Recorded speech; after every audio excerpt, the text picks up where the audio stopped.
ముఖ్యమంత్రిని కలవాలంటే మంత్రులకు ప్రవేశం లేదు.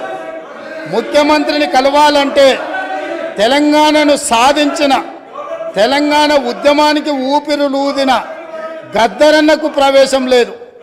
కానీ ఈనాడు దళితులు, గిరిజనులు, బలహీన వర్గాలు, మైనారిటీలు, మహిళలు ఎవరైనా అక్కడికి వెళ్ళి మా సమస్య ఉన్నది అనంటే ఈ ప్రభుత్వం వినడానికి సిద్ధంగా ఉన్నది అని చెప్పి ఈ తెలంగాణ ప్రజలకు స్వేచ్ఛనిచ్చిన ప్రభుత్వం, ప్రజా ప్రభుత్వం, ప్రజలెన్నుకున్న ప్రభుత్వం ఈరోజు ఇక్కడ ఉన్నది. నిజంగానే ఈ ప్రభుత్వం నియంతృత్వ పోకడలతో పోవాలి అనుకుంటే, నిర్బంధాలతో పరిపాలన సాగించాలి అని అనుకున్నుంటే ఇక్కడ అంతసేపు వాళ్ళు ఎవరు మాట్లాడినా సంవయనంతో ఇక్కడ వింటూ కూర్చుండే వాళ్ళం కాదు. ఆనాడు 2014 తెలంగాణ రాష్ట్రంలో తెలంగాణ ప్రభుత్వం ఏర్పడిన తర్వాత జరిగిన చర్చలలో మేమందరం సభ్యులుగా ఇక్కడ నిలబడి సమస్యల మీద మాట్లాడినప్పుడు మార్షల్స్ను పెట్టి గొర్రెలను ఈడ్చినట్టు ఈడ్చి బజార్లో పడేసి ప్రజాస్వామ్యాన్ని కూని ఇక్కడనే చేసిన వాళ్ళు ఇవాళ అక్కడ కూర్చున్నారు. వాళ్ళలాగా మేము కాదు.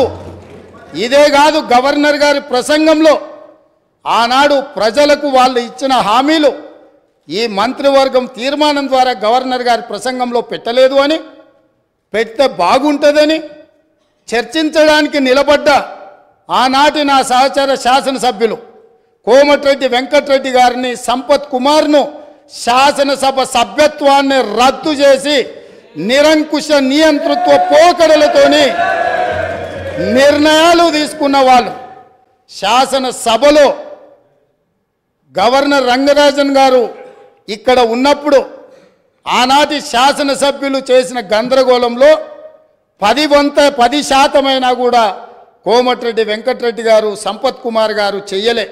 కూర్చున్న సీట్ల నుంచి లేచి నిలబడి నిరసన తెలిపినందుకు నిరంకుశత్వంగా 2 శాసనసభ సభ్యత్వాలు రద్దు చేసిన చీకటి రోజులు ఇక్కడనే జరిగినాయి.